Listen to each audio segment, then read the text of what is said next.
जय हिंद दोस्तों। आप सभी का हमारे चैनल क्राइम की आहट में बहुत बहुत स्वागत है।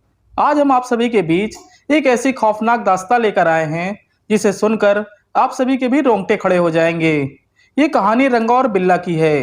रंगा और बिल्ला ये दोनों का नाम सितंबर 1978 में पहली बार चर्चा में आया। रंगा और बिल्ला अपने तीसरे साथी के साथ मिलकर छोटे मोटे क्राइम किया करते थे। एक मामले में इनके साथी को पुलिस पकड़ लेती है। इस घटना से ये दोनों भी डर जाते हैं और मुंबई से एक गाड़ी चुराकर रातों रात राजस्थान पहुंच जाते हैं। राजस्थान में कुछ दिन रुकने के बाद ये गुजरात पहुंच जाते हैं, पर गुजरात में भी इनका मन नहीं लगता, तो वह कुछ दिन बाद गुजरात से आ जाते हैं। रंगा और बिल्ला 16 अगस्त 1978 को दिल्ली पहुंचते हैं। दिल्ली आकर रंगा और बिल्ला किराए का एक कमरा लेते हैं और मकान मालिक को 2 महीने का एडवांस देकर रहने लगते हैं। दिल्ली आकर भी रंगा और बिल्ला के इरादे नेक नहीं थे। 26 अगस्त 1978 को ये दोनों दिल्ली के अशोका होटल से एक फिएट कार चुराते हैं और उसकी नंबर प्लेट बदलकर दिल्ली में घूमने लगते हैं। दिल्ली में घूमते हुए इनका इरादा किसी कपल को किडनैप करके उनसे लूटपाट करने का था। 26 अगस्त 1978 को दिल्ली में हल्की फुल्की बारिश भी हो रही थी। इसी खुशमिजाज मौसम में दिल्ली के एक परिवार में अलग ही खुशी थी। यह परिवार था इंडियन नेवी के कैप्टन मदन मोहन चोपड़ा का। परिवार की खुशी का कारण यह था कि मदन मोहन चोपड़ा के बेटे संजय चोपड़ा और बेटी गीता चोपड़ा उसी शाम में आकाशवाणी रेडियो पर आने वाले थे और उनके मशहूर प्रोग्राम का नाम युगवाणी था। इस प्रोग्राम की प्रस्तुति यही दोनों करने वाले थे। उस समय गीता चोपड़ा की उम्र 16 साल तथा संजय की उम्र 14 साल थी। गीता दिल्ली के जीसस एंड मैरी कॉलेज में सेकेंड ईयर की स्टूडेंट थी तथा संजय दिल्ली के ही मॉडर्न स्कूल में 10th में पढ़ता था। 26 अगस्त 1978 को कैप्टन मदन मोहन चोपड़ा अपने काम में काफी बिजी थे, तो उन्होंने उन दोनों को कहा कि आप ऑटो या लिफ्ट लेकर आकाशवाणी स्टूडियो चले जाओ। मैं रात को प्रोग्राम खत्म होने के बाद आकाशवाणी स्टूडियो से दोनों को रिसीव कर लूंगा। अपने पिता की बात सुनकर शाम 6:15 बजे गीता और संजय आकाशवाणी स्टूडियो के लिए निकल जाते हैं। ये दोनों सड़क के किनारे आकर रुक जाते हैं और यहाँ से दोनों एक कार में लिफ्ट लेकर धौला कुआं से गोल डाक खाना तक आते हैं। तब तक शाम के 6:30 बज चुके थे और हल्की हल्की बूंदाबांदी हो रही थी। ये दोनों किसी गाड़ी का इंतजार कर रहे थे जिससे लोकवाणी स्टूडियो पहुंचा जा सके। काफी देर इंतजार करने के बाद इन्हें एक फिएट कार आती हुई दिखाई देती है। कार को देखते ही गीता और संजय लिफ्ट लेने का इशारा करने लगते हैं। इस गाड़ी को कोई और नहीं बल्कि रंगा और बिल्ला ही चला रहे थे। दोनों सुबह से ही अपने शिकार की तलाश में भटक रहे थे। रंगा और बिल्ला ने जब दोनों बच्चों को देखा तो उनके पहनावों को देखकर दोनों को यह लगा कि बच्चे जरूर किसी अच्छे घर से होंगे। इनको किडनैप करके अच्छा पैसा वसूला जा सकता है। इसी कारण गीता और संजय को देखते ही रंगा और बिल्ला गाड़ी रोक देते हैं। दोनों बच्चे उन्हें आकाशवाणी स्टूडियो छोड़ने के लिए कहते हैं। रंगा और बिल्ला हामी भरते हुए दोनों को गाड़ी में बिठा लेते हैं और गाड़ी चल पड़ती है।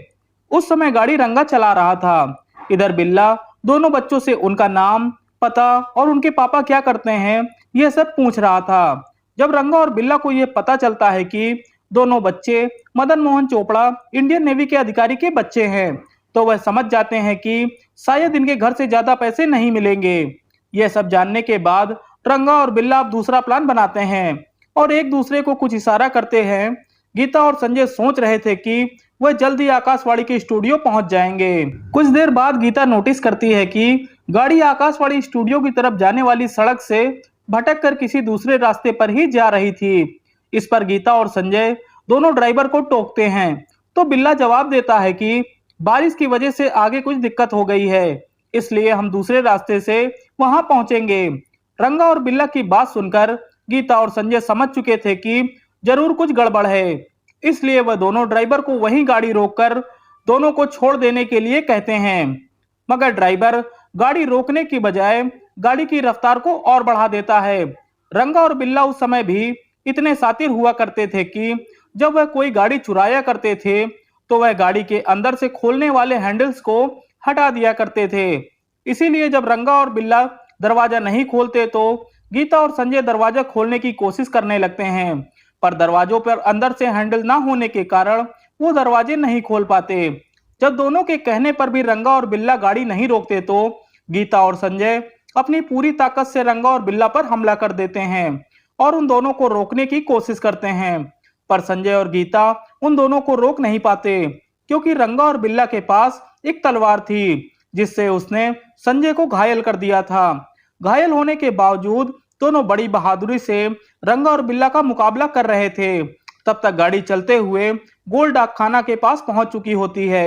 यहीं पर एक व्यक्ति भगवान दास की नजर उस गाड़ी पर पड़ती है। उस समय भगवान दास स्कूटर से कहीं जा रहे होते हैं। भगवान दास गाड़ी में देखते हैं कि एक व्यक्ति गाड़ी चला रहा होता है और पीछे की सीट में दो बच्चे मदद के लिए चिल्ला रहे होते हैं। भगवान दास उस गाड़ी का पीछा करने लगते हैं, लेकिन भगवान दास उस कार को रोक नहीं पाते।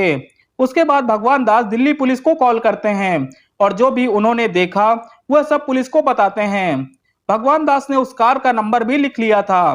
कार का नंबर था HRK 8930। लेकिन जब भगवान दास ने उस कार का नंबर पुलिस को नोट करवाया तो पुलिस ने गलती से HRK 8930 की जगह MRK 8930 लिख लिया।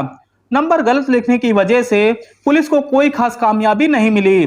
कुछ देर बाद ही एक DDA के जेई इंद्रजीत सिंह की नजर भी उस कार पर पड़ी। उन्होंने भी उस कार में एक लड़की और एक लड़के को घायल अवस्था में देखा। इंद्रजीत ने भी कार का पीछा किया, लेकिन वह भी कार को रोक नहीं पाए। इंद्रजीत ने कार का नंबर नोट करके तुरंत राजेंद्र नगर पुलिस स्टेशन में कॉल करके सारी घटना बताई, लेकिन अपने अधिकार क्षेत्र से बाहर की घटना बताकर राजेंद्र नगर पुलिस स्टेशन ने अपना पल्ला झाड़ लिया।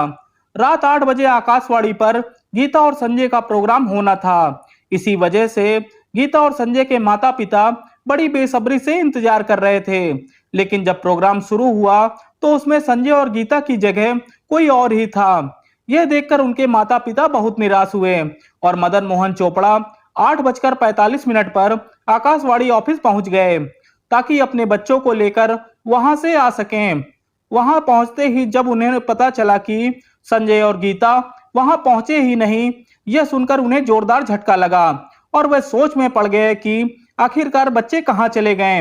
वह खोजबीन शुरू करते हैं तो पता चलता है कि ना तो बच्चे घर पहुंचे हैं और ना ही किसी दोस्त के यहाँ गए हैं। बहुत खोजने के बाद भी जब कुछ पता नहीं चलता तो मदन मोहन चोपड़ा रात 10 बजे के आसपास अपने बच्चों संजय और गीता की गुमशुदगी की रिपोर्ट लिखाने पुलिस स्टेशन पहुंचते हैं। पुलिस भी खोजबीन करती है, लेकिन बच्चों का कुछ पता नहीं चलता। इधर रंगा और बिल्ला सभी की आंखों में धूल झोंकते हुए हैवानियत की सारी हदें पार कर देते हैं। रंगा और बिल्ला गीता और संजय के साथ जो हैवानियत करते हैं उसको सुनकर आपका खून खौल उठेगा। संजय और गीता पूरी ताकत से इन हैवानों का सामना करते हैं, लेकिन कामयाब नहीं हो पाते। थोड़ी देर बाद रंगा संजय और गीता से कहता है, मैं तुम्हें अगले चौराहे पर छोड़ दूंगा, लेकिन मैं इसी शर्त पर तुम्हें छोड़ूंगा कि तुम हमारे बारे में किसी से कोई बात नहीं करोगे। संजय और गीता रिहाई की बात सुनकर शांत हो जाते हैं, लेकिन रंगा और बिल्ला कार को तेजी से भगाते हुए बुद्धा गार्डन की तरफ ले जाते हैं और वहां एक सुनसान जगह देखकर झाड़ियों के पीछे अपनी कार को खड़ा कर देते हैं। कार से रंगा संजय को उतारकर उसे कहता है कि चलो मैं तुम्हें कुछ दूर पर छोड़ देता हूँ, लेकिन कार से लगभग 100 कदम दूर ले जाकर रंगा अपनी तलवार से संजय की गर्दन पर वार करता है। संजय वहीं ढेर हो जाता है, लेकिन तब तक संजय मरा नहीं होता है। उधर बिल्ला पहले तो गीता को मारता पीटता है और उसके कपड़े फाड़ देता है। फिर चाकू की नोक पर बिल्ला गीता के साथ हैवानियत करता है। गीता का बलात्कार करने के बाद बिल्ला गाड़ी लेकर रंगा के पास आता है। यहाँ पर रंगा और बिल्ला आपस में कुछ बात करते हैं। इसके बाद बिल्ला रंगा के हाथ से तलवार लेता है और संजय के पास जाकर एक के बाद एक कई वार करता है। इससे संजय की वहीं दर्दनाक मौत हो जाती है। उधर जब बिल्ला संजय पर वार कर रहा था तो गाड़ी के अंदर रंगा गीता को मारता पीटता है और हैवानियत की सारी हदें पार करके गीता के साथ बलात्कार करता है। अपनी हवस पूरी करने के बाद रंगा फिर से गीता को कार में बंद करके बाहर आ जाता है। गीता लगातार रंगा और बिल्ला से अपने भाई संजय के बारे में पूछती रहती है। इस पर दोनों गीता से कहते हैं, चलो मैं तुम्हें तुम्हारे भाई से मिला देता हूँ। गीता जैसे ही अपने भाई संजय को देखती है, उसका कलेजा फटा का फटा रह जाता है। इससे पहले कि गीता कुछ कह पाती, उससे पहले ही बिल्ला तलवार से सीधा गीता की गर्दन पर वार कर देता है और गीता एक झटके में जमीन पर गिर जाती है और वहीं पर उसकी मौत हो जाती है। संजय और गीता की लाश को घसीटकर वो दोनों एक झाड़ी में फेंक देते हैं और वापस उसी गाड़ी के अंदर आ जाते हैं। गीता और संजय जब तक गाड़ी के अंदर थे तब तक उन्होंने बड़ी ही बहादुरी से उन लोगों का मुकाबला किया था। एक बार तो गीता ने बिल्ला से उसकी तलवार छीनकर उस पर वार कर दिया था, जिससे बिल्ला के सिर पर गहरा घाव हो गया था और इससे काफी खून भी बह गया था। इस घटने को अंजाम देने के बाद रंगा और बिल्ला सबसे पहले अपने कार की नंबर प्लेट को बदलते हैं और उसके बाद सीधा वेलिंगटन हॉस्पिटल जाते हैं। हॉस्पिटल में डॉक्टर बिल्ला के घाव पर टांके लगा देते हैं और घाव काफी गहरा होने के कारण डॉक्टर उन्हें वहीं रुकने के लिए कहते हैं। रंगा और बिल्ला हॉस्पिटल में दोनों नाम और पता गलत लिखाकर बैठे होते हैं। बिल्ला के सिर पर गहरी चोट होने के कारण हॉस्पिटल नियम के आधार पर फौरन पुलिस को खबर देती है। जब पुलिस चोट की वजह पूछती है तो बिल्ला बताता है, हम दोनों आ रहे थे तो काली मंदिर के पास कुछ लोगों ने हम पर हमला कर दिया तथा घड़ी और पैसे लूट लिए।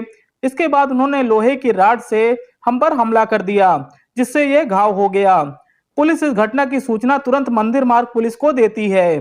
रात लगभग 10:50 पर पुलिस को हॉस्पिटल भेजा जाता है। बिल्ला के सिर पर चोट गहरी होने के कारण डॉक्टर ने उन्हें रुकने के लिए बोला था, लेकिन रात 11 बजे के आसपास ये दोनों हॉस्पिटल से छुट्टी लेने के लिए कहते हैं, लेकिन वहां मौजूद पुलिस उन्हें छीना झपटी वाली जगह ले जाने को कहती है। रंगा और बिल्ला तो किसी भी तरह से बस वहां से भागना चाहते थे, लेकिन पुलिस के कहने पर वो दोनों उस मनगढ़ंत जगह पर पुलिस को ले जाते हैं, लेकिन पुलिस को वहां छीना झपटी संबंधित कोई भी सबूत नहीं मिलते हैं।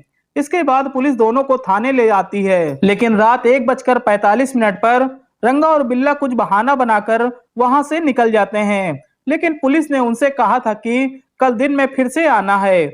यहाँ से निकलकर वह अपने किराए के कमरे में जाते हैं और वहां से जरूरी सामान लेकर मुंबई भाग जाते हैं। मुंबई में कुछ दिन रुकने के बाद रंगा और बिल्ला आगरा आकर छिप जाते हैं। इधर संजय और गीता की गुमशुदगी की रिपोर्ट दर्ज किए 24 घंटे से ज्यादा हो गए थे, लेकिन गीता और संजय का कुछ भी पता नहीं चल पाया था। इधर गुमशुदगी के 2 दिन बाद 28 अगस्त 1978 को सुबह के 6 बजे धनीराम नाम का एक व्यक्ति अपने गायों को उसी इलाके में चरवा रहा था जहां संजय और गीता की हत्या की गई थी। तभी उसकी नजर कुछ कपड़ों पर पड़ती है और इसके बाद धनीराम की नजर उन दोनों लाशों पर भी पड़ती है। धनीराम तुरंत इसकी सूचना पेट्रोलिंग कर रहे कांस्टेबल रोहतास सिंह को दी। पुलिस की टीम तुरंत वहां मौके पर पहुंची और दोनों लाशों को बरामद कर लिया। इन दोनों की लाशों को पहचान के लिए उनके माँ बाप को भी बुलाया गया। माँ बाप ने भी लाशों की पुष्टि कर दी। वहां पर फॉरेंसिक टीम भी बुलाई जाती है और सारे सबूत इकट्ठा किए जाते हैं। पोस्टमार्टम रिपोर्ट में पता चलता है कि संजय के ऊपर धारदार हथियार से कई वार किए गए थे और यह भी खुलासा होता है कि गीता की हत्या करने से पहले बलात्कार भी किया गया था। साथ ही उसके शरीर पर कई गंभीर घाव भी किए गए थे। इन सब खुलासों के बाद अब पुलिस पर संजय और गीता के कातिलों को पकड़ने का दबाव बनने लगा। इन सब के 2 दिन बाद मदन मोहन चोपड़ा ने मीडिया के सामने आकर सारी कहानी बताई और इंसाफ की गुहार लगाई। साथ ही यह भी कहा कि पुलिस इस केस में सुस्ती बरत रही है। मीडिया में जैसे ही यह खबर चली तो पूरा देश गुस्से से उबलने लगा। हर तरफ बस इसी खबर की चर्चा थी। जनता सड़कों पर उतर चुकी थी और जल्द से जल्द संजय और गीता के कातिलों को पकड़ने की मांग कर रही थी। कई दिन बीत जाने के बाद भी पुलिस के हाथ कुछ भी नहीं लगा था। जिन लोगों ने भी रंगा और बिल्ला को देखा था उनके आधार पर रंगा और बिल्ला का स्केच तैयार कराया गया और देश में हर जगह इस स्केच को लगाया गया। इन सब के बावजूद भी हफ्तों बीत जाने के बाद भी कुछ हाथ नहीं आता। इन सब ने जनता में काफी आक्रोश पैदा हो रहा था। ये मामला इतना बड़ा हो गया था कि पूरी दिल्ली सड़क पर उतर आई और उनसे बात करने के लिए तत्कालीन विदेश मंत्री अटल बिहारी वाजपेयी आए, लेकिन पत्थरबाजी के चलते उन्हें वहां से जाना पड़ा और उन्हें चोट भी लग गई। मामले की गंभीरता को देखते हुए तत्कालीन प्रधानमंत्री मोरारजी देसाई ने संजय और गीता के घर जाकर शोक प्रकट करने का फैसला किया। साथ ही जल्द से जल्द दिल्ली पुलिस को इस केस को सॉल्व करने की हिदायत दी। इधर रंगा और बिल्ला आगरा में कुछ दिन रुकने के बाद कहीं और भागने की नीयत से 8 सितंबर 1978 को वो दोनों आगरा में यमुना रिवर ब्रिज के पास कालका मेल ट्रेन की एक बोगी में सवार हो गए। ये दोनों ट्रेन की बोगी में सवार तो हो गए, लेकिन गलती से ये दोनों इंडियन आर्मी की रिजर्व बोगी में सवार हो गए। इंडियन आर्मी की बोगी में सवार होते ही जवानों ने उन्हें घेर लिया और इनसे इनके आई कार्ड मांगे। इस पर रंगा और बिल्ला आर्मी के जवानों से झगड़ा करने लगे। इसी बीच उसी बोगी में मौजूद लांस नायक एपी सेट्टी ने इन दोनों को पहचान लिया। इसलिए जैसे ही लांस नायक एपी सेट्टी को उन पर शक हुआ तो आर्मी वालों ने तुरंत रंगा बिल्ला को बांध दिया और 9 सितंबर 1978 को नई दिल्ली रेलवे स्टेशन पर आर्मी वालों ने इन दोनों को दिल्ली पुलिस के हवाले कर दिया। इन दोनों की गिरफ्तारी के बाद जब पुलिस ने उनके बैग की तलाशी ली तो उसमें वही तलवार मिली जिससे संजय और गीता की हत्या की गई थी, और बैग से वो कपड़ा भी मिला जो हत्या वाले दिन रंगा और बिल्ला ने पहना था। उस पर खून के निशान भी थे। इसके बाद पुलिस रंगा और बिल्ला को गिरफ्तार करके पूछताछ शुरू कर देती है। पूछताछ में रंगा और बिल्ला ने इस तरह की किसी भी घटना से इनकार कर दिया, मगर जिस हॉस्पिटल में बिल्ला का इलाज कराया गया था उस हॉस्पिटल के डॉक्टर ने भी कंफर्म कर दिया कि उस रात यही दोनों हॉस्पिटल में आए थे। अब पुलिस सबूत इकट्ठा करना शुरू करती है। पुलिस रंगा और बिल्ला से सख्ती से पूछताछ करना शुरू करती है तो दोनों पूरी कहानी शुरू से लेकर अंत तक बयां करते हैं। इसके अलावा कुछ ऐसे सबूत पुलिस के हाथ लगते हैं जो काफी अहम साबित होते हैं। दरअसल रंगा और बिल्ला के बैग से जो कपड़ा मिला था उस पर जो खून के निशान थे, जांच में पता चला कि वह खून संजय और गीता का ही था। इसके कुछ दिन पहले ही वह गाड़ी भी पुलिस ने ढूंढ ली थी जिसमें रंगा और बिल्ला ने इस घटना को अंजाम दिया था। उस गाड़ी में भी जो बाल मिले थे वह संजय चोपड़ा के शरीर पर भी पाए गए थे। ये दोनों सैंपल रंगा के बालों से मेल खाते थे। इसके अलावा बिल्ला के बाल गीता चोपड़ा की बॉडी से भी मिले थे। मिट्टी के जो नमूने लाश से लिए गए थे वह नमूने रंगा बिल्ला के कपड़ों से भी मिले थे। पुलिस ने हत्या में इस्तेमाल किए गए तलवार को भी बरामद कर लिया था। इस हत्याकांड के बाद ये दोनों जिस हॉस्पिटल में गए थे वहां इन दोनों ने अपने फिंगरप्रिंट एक्सरे प्लेट पर छोड़ दिए थे। इस मामले में वह बहुत बड़ा सबूत साबित हुआ। कुल मिलाकर सभी सबूत चीख चीख कर इस बात की गवाही दे रहे थे कि ये पूरी हैवानियत रंगा बिल्ले ने ही की थी। आखिरकार कोर्ट में सबसे पहले एडिशनल सेशन जज के द्वारा रंगा बिल्ला को हत्या, बलात्कार, किडनैपिंग समेत विभिन्न धाराओं के तहत मौत की सजा सुनाई गई। मौत की सजा को रंगा और बिल्ला ने दिल्ली हाईकोर्ट में चुनौती दी, लेकिन 16 नवंबर 1989 को दिल्ली हाईकोर्ट ने भी इस सजा को बरकरार रखा। लेकिन इसके बाद भी रंगा और बिल्ला नहीं माने। उन्होंने सुप्रीम कोर्ट का भी दरवाजा खटखटाया, लेकिन वहां से भी उन्हें राहत नहीं मिली। अंत में उन्होंने तत्कालीन राष्ट्रपति के सामने मर्सी पिटीशन दायर की, लेकिन राष्ट्रपति ने भी इनकी ये याचिका खारिज करके इनकी फांसी पर मोहर लगा दी। अब रंगा और बिल्ला के बचने के सारे कानूनी दरवाजे बंद हो चुके थे और 31 जनवरी 1982 को रंगा और बिल्ला को फांसी दे दी गई। फांसी के बाद भी किसी ने इनके शवों को स्वीकार नहीं किया और पुलिस ने ही जेल के अंदर इनका अंतिम संस्कार कर दिया। इस पूरे मामले की सुनवाई काफी तेजी से हुई थी और रिकॉर्ड तरीके से 4 साल के अंदर सुनवाई पूरी करने के बाद अपराधियों को फांसी दे दी गई। गीता और संजय की हत्या के बाद दिल्ली में लिफ्ट लेने की प्रथा बंद हो गई। गीता चोपड़ा और संजय चोपड़ा ने बड़ी ही बहादुरी से रंगा बिल्ला का मुकाबला किया था, इसीलिए इनके सम्मान में भारत सरकार की ओर से वीरता पुरस्कार भी जारी किया गया। हर साल 26 जनवरी के अवसर पर गीता और संजय चोपड़ा के नाम पर पुरस्कार दिए जाते हैं। हमारी कहानी आपको कैसी लगी कमेंट बॉक्स में जरूर बताएं। ऐसी ही क्राइम की सच्ची कहानियां सुनने के लिए हमारे चैनल क्राइम की आहट को सपोर्ट करें। मिलते हैं अगली हैरत अंगेज कहानी पर। तब तक अपना और अपने परिवार का ध्यान रखें।